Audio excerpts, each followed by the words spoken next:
Johan Daviet, le père de Lola, assassiné à l'âge de 12 ans, le 14 octobre 2022, était l'invité de 7 à 8, ce dimanche 22 octobre.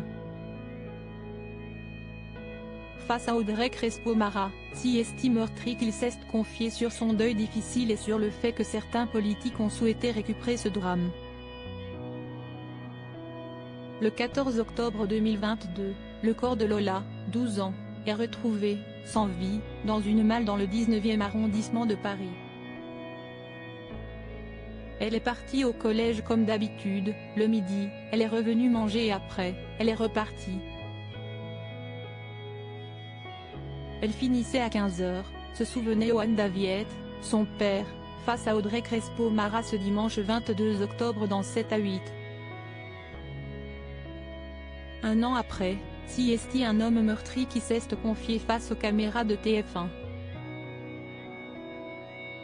Il se remémorait ce terrible jour où sa fille a disparu à tout jamais. À 16 h, on a commencé à s'inquiéter parce que si est bizarre.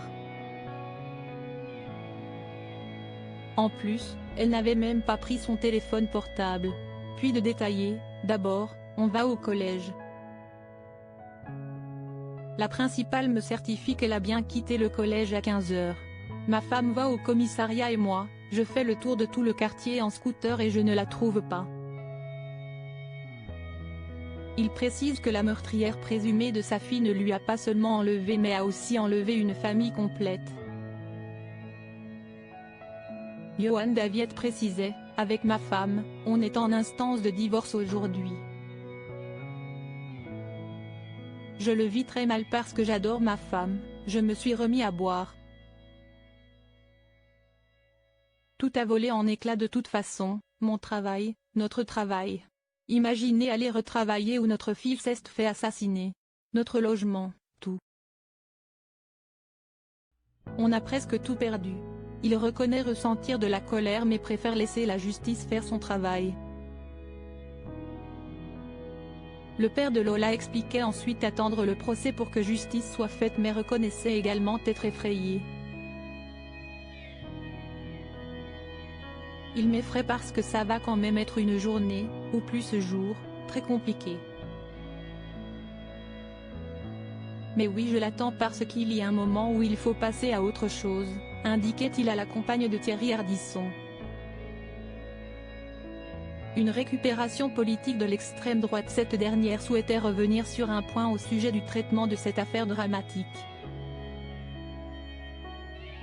2 mois avant le drame, la meurtrière présumée de Lola, ressortissante algérienne en situation irrégulière, avait reçu une obligation de quitter le territoire français. Une information qui avait fait polémique. La mère de Lola avait dénoncé une récupération politicienne de la mort de votre fille, précisait Audrey Crespo-Mara. Et Johan Daviet de réagir, oui, de l'extrême droite. J'ai tout le monde qui m'a contacté par message et tout, j'ai jamais répondu. Sur cette histoire, on est apolitique. Il concluait en espérant pouvoir retrouver la paix, notamment pour sa femme et ses enfants car si est ce que Lola aurait aimé. Lola aurait aimé que la vie continue donc si est ce que je veux aujourd'hui et si est surtout ce que je veux pour ma femme, terminait-il.